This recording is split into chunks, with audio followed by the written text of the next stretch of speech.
Shalom, puji Tuhan, kembali lagi kita untuk mendengar lagi firman Tuhan dalam renungan harian kita. Tajuk firman Tuhan kali ini yaitu jangan pandang remeh. Oleh itu mari kita tunduk kepala dan kita berdoa. Ya Tuhan Allah kami yang bertakhta dalam kerajaan surga, kami mau siapkan hati kami Tuhan untuk mau mendengar lagi firman-Mu. Biarlah Roh Kudus Tuhan menyertai hati dan pikiran kami, sehingga kami mengerti akan kehendak dan rencana Tuhan. Dalam nama Yesus kami telah berdoa. Amin. Ayat renungan kita diambil dalam Kejadian 19 ayat 14. Firman Tuhan berkata, "Keluarlah Lot, lalu berbicara dengan kedua bakal menantunya, yang akan kawin dengan kedua anaknya perempuan. Katanya, bangunlah, keluarlah dari tempat ini. Sebab Tuhan akan memusnahkan kota ini, tetapi ia dipandang oleh kedua bakal menantunya itu sebagai orang yang berolok-olok saja." Saudara-saudari, kita pasti sudah tahu cerita mengenai Lot, ya, keluarganya, Sodom, kota Sodom dan Gomora. Ya. Kalau kita baca di dalam Kejadian 19, khususnya di ayat yang pertama sampai 14. Kita tahu ceritanya di mana kedua malaikat itu tiba di Sodom pada waktu petang dan mereka ke rumah Lot bermalam di sana. Pada awalnya mereka menolak tawaran Lot. Tapi oleh karena desakan dari Lot, mereka pun masuk ke dalam rumah Lot. Dan setelah itu di ayat yang keempat sampai ke-8, sebelum mereka tidur, di mana rumah Lot telah dikepung oleh lelaki-lelaki dari muda sampai yang tua, tidak ada yang terkecuali dari kota Sodom. Mereka menyuruh Lot untuk membawa tetamunya keluar agar mereka boleh pakai mereka. Jadi Lot pun berjumpa dengan mereka dan meminta agar jangan melakukan perkara yang jahat terhadap tamunya. Dan Lot katakan akan memberikan kedua anak perempuannya. Asal jangan mengganggu tatamunya. Kita tahu ceritanya di ayat yang 9 sampai 14. Di mana mereka menjadi marah. Mereka coba untuk menganiaya Lot dan memecahkan pintu.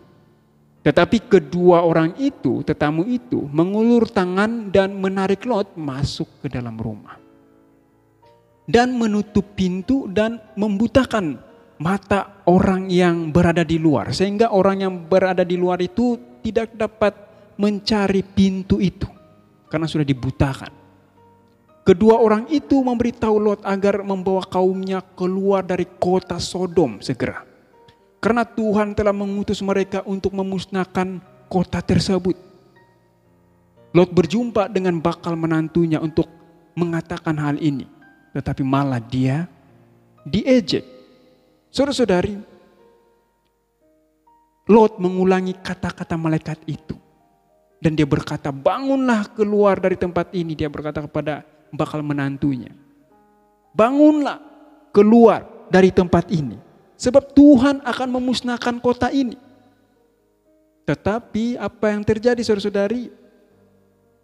Bakal menantunya itu menganggap Lot itu sepertinya seorang penipu. Mereka mentertawakan. Dan mereka menganggap Lot ini bersifat tahyul, penakut. Yang lebih parahnya anak-anak perempuannya juga terpengaruh. Ya, anak perempuan Lot terpengaruh oleh suami-suami mereka, bakal suami mereka itu. Sehingga mereka merasa cukup baik di tempat mereka berada. Mereka tidak melihat pun bukti-bukti akan ada bahaya menurut mereka. Tiada pun bukti-bukti yang akan ada bahaya menurut mereka. Segala sesuatu berjalan seperti biasa. Tiada pun bukti-bukti yang akan datang bahaya. Mereka memiliki banyak harta benda. Dan mereka merasa bahwa mustahil Sodom yang indah ini akan dibinasakan.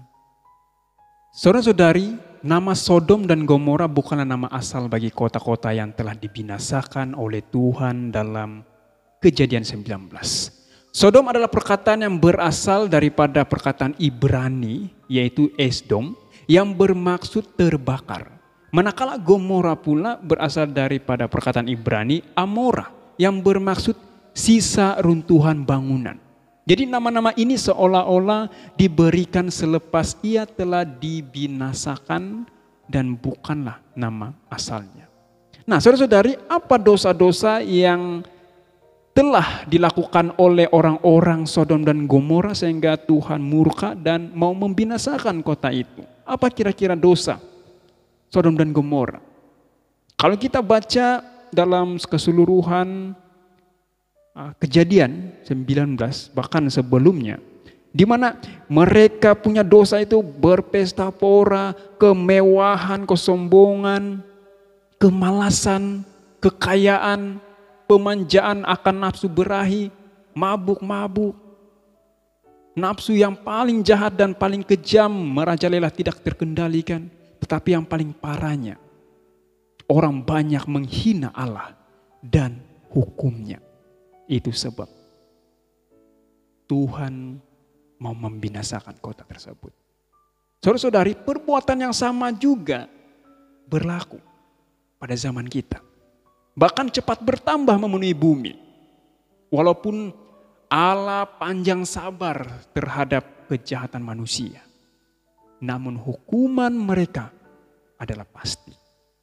Apa akibat bila meremehkan panggilan Tuhan? Apa akibat bila meremehkan panggilan Tuhan? Kita tahu bagaimana orang-orang kota Sodom dan Gomora meremehkan panggilan Tuhan. Kita boleh lihat dalam Kejadian 19 ayat 13. Akibat meremehkan panggilan Tuhan. Saya baca dalam Kejadian 19 ayat 13. Sebab kami akan memusnahkan tempat ini karena banyak keluh kesah orang tentang kota ini di hadapan Tuhan. Sebab itulah Tuhan mengutus kami untuk memusnahkannya. Saudara-saudari, apakah saya dan saudara-saudari sedang meremehkan panggilan rahmat Tuhan? Di dalam buku Alfa dan Omega jilid pertama halaman 186 dikatakan di sana, bayangkanlah betapa panjangnya susunan catatan tentang dirimu di dalam buku surga. Karena di sana terdapat catatan tentang dosa-dosa dari bangsa-bangsa, keluarga-keluarga, serta individu-individu. Dalam Yesaya 13 ayat 9, hari Tuhan datang dengan kebengisan, dengan gemas, dan dengan murka yang menyala-nyala, untuk membuat bumi menjadi sunyi sepi, dan untuk memusnahkan daripadanya orang-orang yang berdosa. Tetapi orang-orang penakut, orang-orang yang tidak percaya, orang-orang keji, orang-orang pembunuh, orang-orang sundal, tukang-tukang sihir, penyembah berhala, dan semua pendusta, mereka akan mendapat bagian mereka di dalam lautan yang menyala-nyala oleh api dan berlerang. Inilah kematian yang kedua. Saudara-saudari, Tuhan tidak akan dapat selalu diolok-olok. Ia tidak dapat diremehkan senantiasa.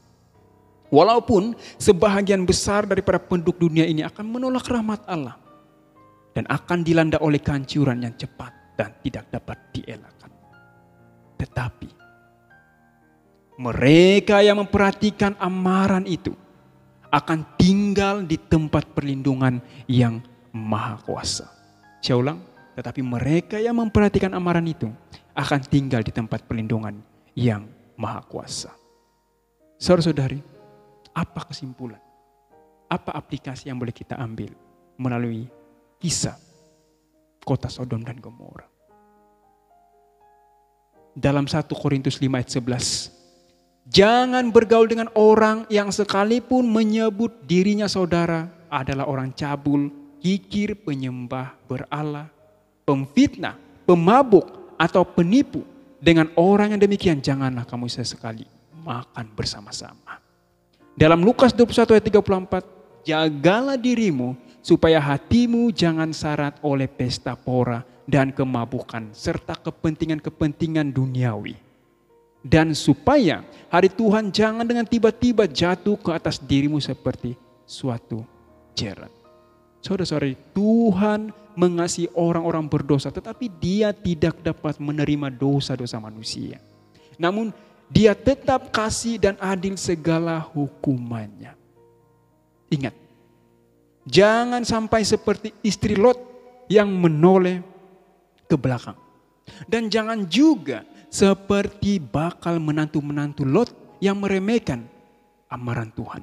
Ingatlah, Tuhan memandang serius amaran yang diberikannya. Oleh itu, jangan meremehkan amaran itu.